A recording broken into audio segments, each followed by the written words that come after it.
and welcome back to No Time for Neutral. I'm your host, Georgia Hawthorne, and Andy is back this week. Hey, how's it going? I'm so glad you're back. I'm so sorry you were sick. That sounds awful. Yeah, I had the COVID-19. It was rough. I don't recommend it. Reminder, reminder to get your vaccines this year, folks. I feel like the sicknesses are coming out with a vengeance this year. Yes, don't forget to get your flu vaccine and COVID booster because you don't want what I had. I I, promise you. I believe that. But in the news this week, Andy, we've got one that's pretty close to home for Montana, at least through our senator. Steve Daines sits on the Senate Energy and Natural Resources Committee, and they are hearing a nominee for the Bureau of Land Management, which is the agency that oversees all public land and how that public land is used, the access, so on and so forth. And the guy that Trump has picked to lead BLM is a guy called Steve Pearce. And so he has to go through this committee vote in order to get to the House floor or to the Senate floor in order to fully secure his nomination. So Steve Daines sits on that committee, but he's also a member of the Senate Stewardship Caucus, which is meant to protect and expand access to public land. And we also know that Steve Daines' favorite thing is to break out on the campaign trail that, oh, I'm a public lands advocate. And then he Yeah, does like the absolute opposite while he's in office. we're Um, used so, to that. so a little context about Mr. Pearce. In 2011, when he was a sitting member of Congress, he illegally cut down some trees with a chainsaw in a Hmm, New Mexico national forest. Good start. that checks. In 2012, he helped write a letter to the Speaker of the House at the time, advocating for the sale of public lands and to authorize oil and gas logging and other development on said public lands. And he's also said that we should just exempt logging in national forests from environmental review, which I feel like is maybe the one place we would want environmental review. Because those are the national forests. I feel like you would want to keep those healthy.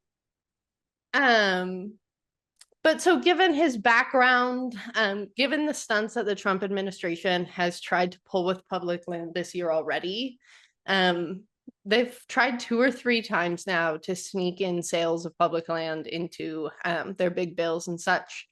And so I have nothing but faith that this guy is just a lackey for that kind of vibe, for lack of a better term. Hmm. And so this guy would be an absolute disaster to lead the Bureau of Land Management. So this week, if you've got some time between traveling for the holiday, you should give Steve Daines a call. His DC office number is 202-224-2651. Yes, if you get a chance, please call Steve Daines because, as Georgie said, this guy would be an absolute nightmare.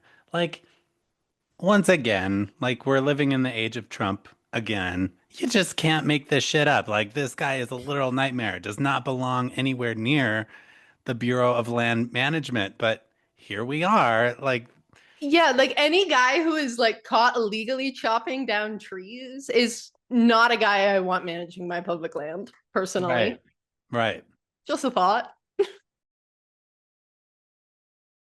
And now that we've got our call to action out of the way for this podcast, I want to spend some time talking about the news that broke at the end of last week, middle of last week through the weekend. A handful of Democratic lawmakers previously in the military or in the intelligence community, they posted a video reminding the US military of their oath to the Constitution and not the president, and their duty to refuse unlawful orders, meaning that even if your boss says, hey, do this thing, you have a duty to say no. That's illegal. I'm not doing that. And so they just posted a video reminding folks of said oath given the times. And so Donald Trump went online saying that it was sedition and that it was punishable by death. Mm. He reposted something saying, hang them, George Washington would. Like, this is just absolutely insane. There was a tweet that went kind of viral that was like, White House says Trump does not want to execute members of Congress. And it's like, oh, good. I'm so glad that is where we are. I'm Yeah. so Oh, glad that has like to be what a clarified. relief. Our president is insane. This whole story has got me just so uncomfortable. I gotta say, when I saw the video, like I saw the video before any major reactions, and I thought two things.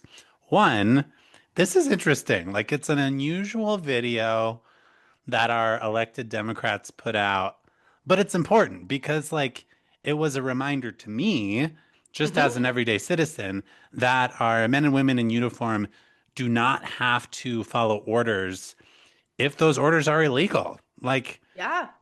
if Donald Trump is telling our military to do something illegal, they can refuse to do that.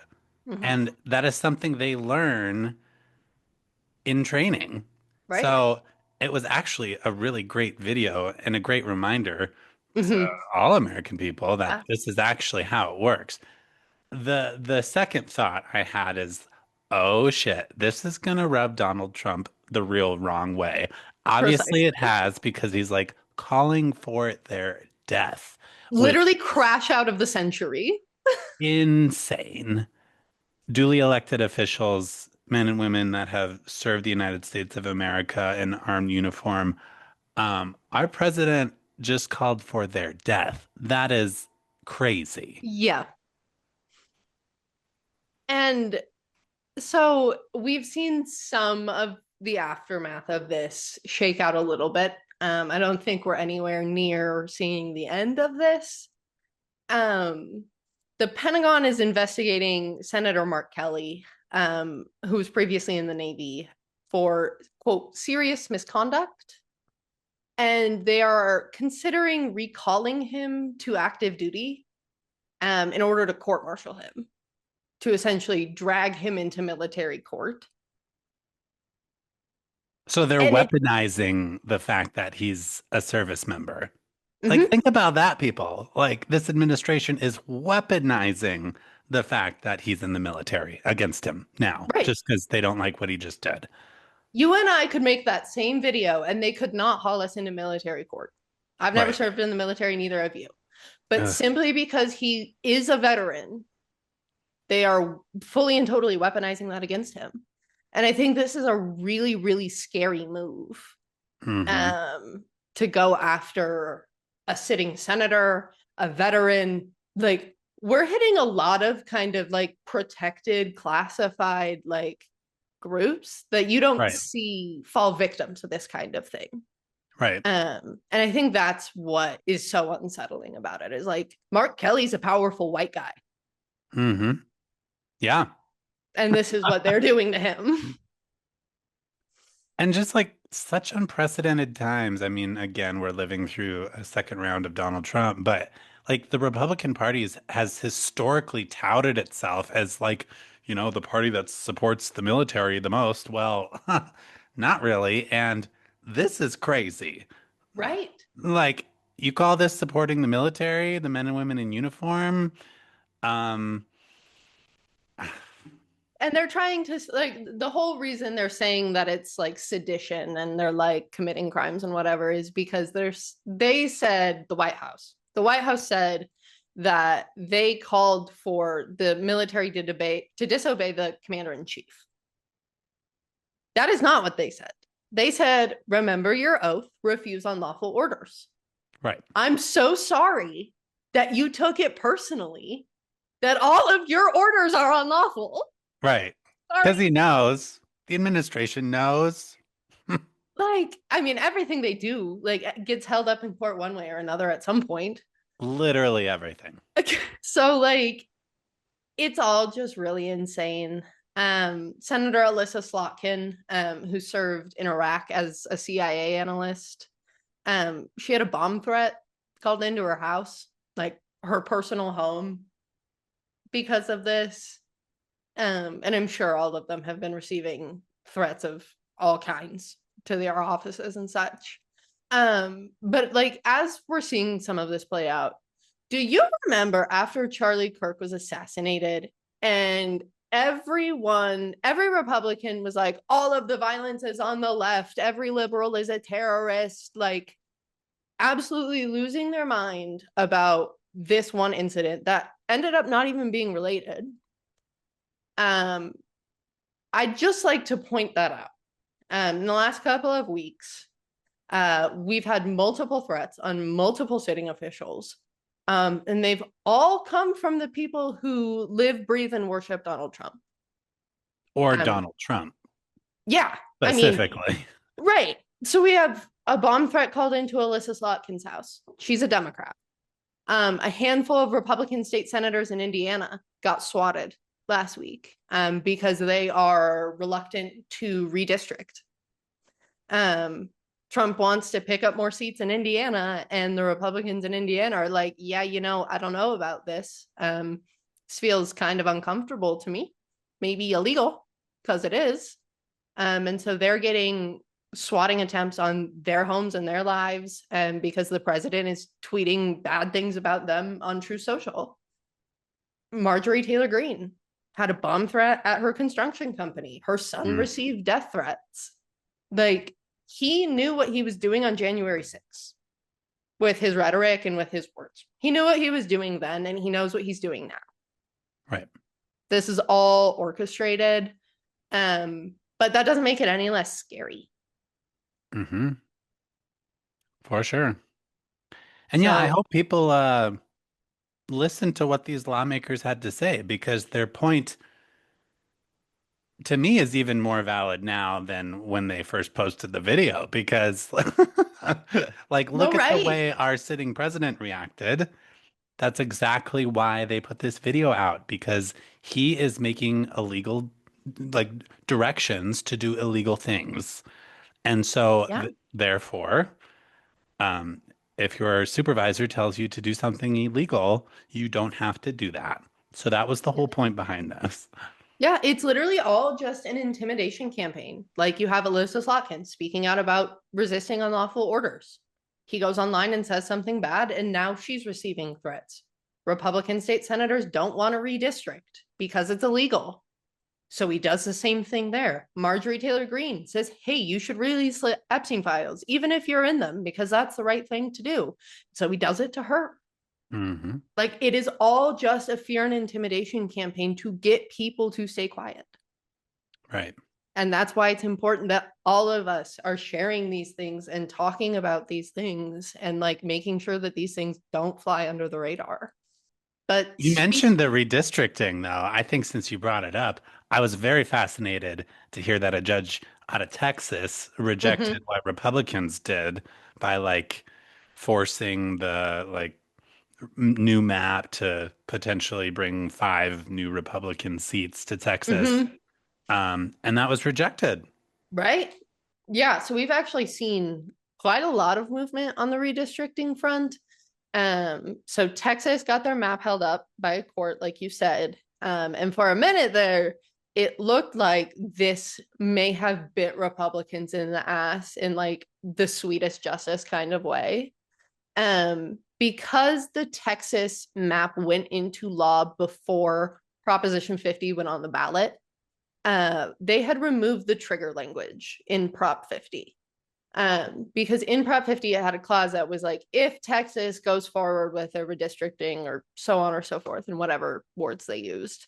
But because that had already happened, so as not to confuse voters, they just took that language off the ballot. Mm. So the California map stays, regardless of anything. But then the Supreme Court got involved. And it's never good when the Supreme Court gets involved. So Texas sent in an emergency petition to the Supreme Court, and the justices have like their own circuits that they're responsible for. And the Fifth Circuit, which Texas is in, is one that Samuel Alito is responsible for. And I can't say that Alito is a very friendly judge to our cause. And so he said that the map can stay, at least for now. So Texas's redrawn congressional map is currently the map they're using, but this will have to play out again. at the Supreme Court, and we won't know the answer for that for weeks, months. They'll have to make a decision somewhat soon, I'd imagine, given that 2026 is in 6 weeks, but you never know with those guys. Wild. Yeah. But speaking of the way Donald Trump treats people, over the weekend, I believe it was Friday afternoon, Marjorie Taylor Greene announced that she is resigning from Congress come January.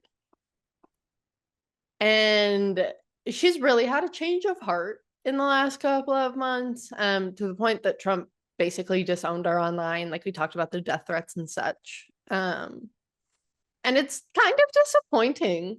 Like she was becoming a voice of reason somehow for the Republican Party. Like, Lord knows, I didn't ever think we were going to be here.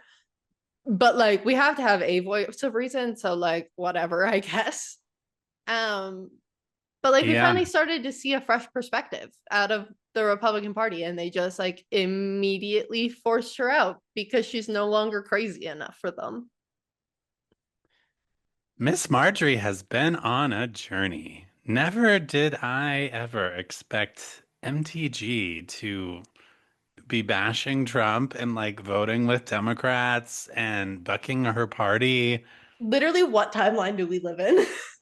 Yeah, going on like talk shows that aren't Fox News, just wild. And I've been, I mean, kind of cheering her on actually. Like, would I ever trust Marjorie Taylor Greene? No. Do I No. think this is refreshing and very interesting and how I think, you know, more politicians should actually carry themselves and like speak out against their party when they don't agree with it. I think that's like a very logical thing to do.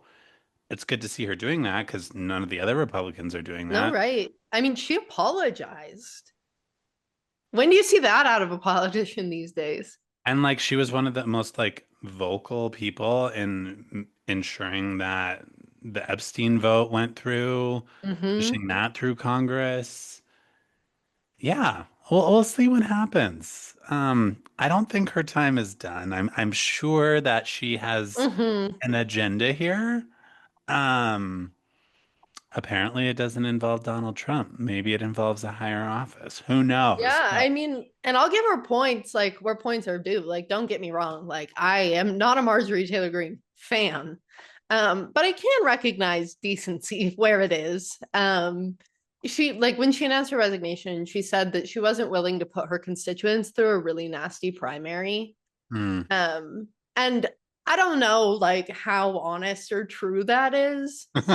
Um, Okay. but I feel like I hope the sentiment was at least there because like she knew that Donald Trump was going to throw millions of dollars into her race to Sure. primary her out of the seat. Now I don't know what skeletons in her closet she's hiding, of course. Yeah. Uh, but I thought that was an interesting take. I feel like you don't usually see, oh well, I'm doing this for you with a Mhm. resignation. It's always I'm doing this for me because I'm quitting, you know. Right. I Yeah. guess we see. Fascinating. And what's really interesting, and I don't know if Mike Johnson is aware of this. I hope he is, but he's not really inclined to do his job often. His margin is beginning to look really difficult to work with, I'd say. Um, Interesting. so Republicans have a 6-seat majority in the House right now, which means they can lose 6 seats or lose 6 votes and still carry the day, or lose 5 votes and still carry the day on a piece of legislation. But there are a handful of there are 3 special elections coming up.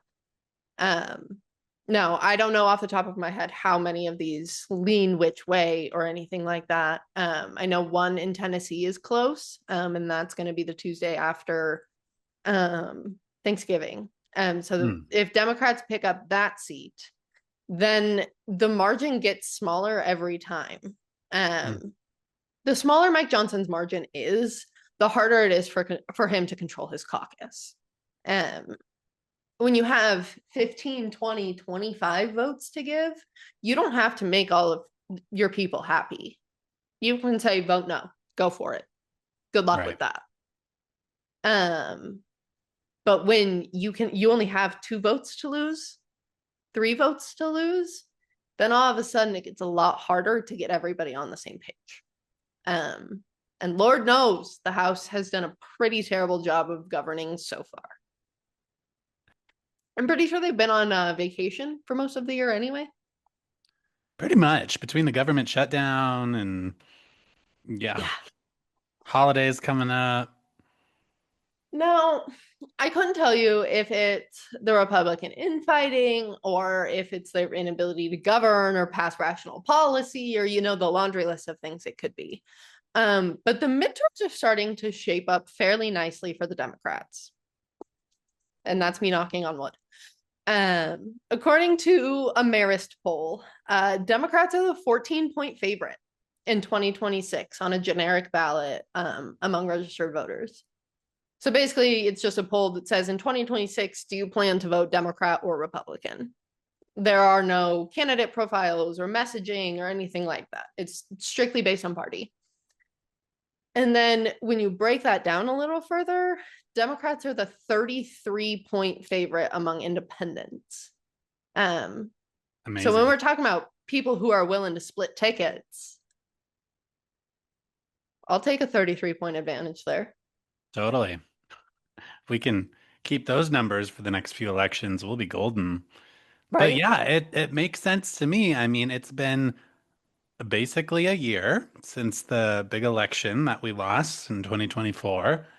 And Trump took office in January. We've had, you know, 11 months of his destructive policies and, from people getting dragged in the streets and sent to a foreign country just because they're brown Mm-hmm. to, agencies being shut down or lose their funding to like it's been a horrific year and people are rejecting Donald Trump and the Republicans for these Mm-hmm. crazy ass policies. Yeah. Yeah. The president is literally calling for the death of Democrats. It's insane. Yeah. I mean, it's really good to see some numbers that are starting to finally match the vibe a little bit because I feel like for a really long time, like you would see a lot of angry people online and then you'd see a poll that was like, oh, Donald Trump's approval rating is like 52%. And it was like, how? How is it that high? So I think it's good to see some numbers backing that a little bit. But I also don't want anyone to look at these numbers and say, great, perfect, we're done. Yeah. We got it. 2026 in the bag. Yeah. No, no, no, no, no, no, no, It's no, still no. very early and this is just one poll. Yeah. This is great news. I'll take this news for sure. But the way I look at this news is we can have these numbers if we are foot on the gas from now until November 2026. For sure. Work's not done yet, folks. Yeah. And to round out the episode, Andy, I saw a statistic this morning that said because of Donald Trump's insane tariff war, Montans have paid an extra $894 this year because of the increased prices. Nearly $1,000 in one year per person. Yeah, on average. That's nuts. I I mean, mean, that's like my rent payment. yeah, Like, it is. this is a lot of money to people. And then he wants to go on TV and say, I don't want to hear about the affordability. Get Or out of like my JD face. Vance says to the American people, just be patient. Oh It's my only God. temporary. Be patient. That made me rage. Or when they were like, you could always move to another state because But if that's you so have, easy and convenient and cheap. Well, if you're implementing tariffs on foreign countries, moving to another state isn't going to fix your financial situation due to Yeah. the international tariffs that the Trump administration is implementing. Yep. And now they're like proposing some wild idea of like, oh, well, we're going to give you like a check because of how much money we're making off of the tariffs. Wow. And it's like, okay, so you're going to give me my money back. Cool. Thank you. Thanks for that. You could have just not done this in the first place. Well, the thing is, the American people aren't stupid. Like, sure, it's fun to get checks in the mail, but like, we know this is just like a check in the mail from the president, and he likes his name on shit, just like he did during COVID and the stimulus packages. Like, your tariffs in the long run are taking way more money from our pocketbooks than just like you sending us a check. Like, we know Yeah. your game, Donald. Yeah. Tay likes to do the same thing. Oh my God. Like, Hmm. I keep saying that I sound like a boomer at the grocery store because I'm like, oh my God, everything is so expensive and the president and blah, blah, blah. But like, things I'm are also a boomer at the crazy. grocery store. I was freaking out the other night because I was gonna buy a pack of hamburger and like the size that I typically buy was $10.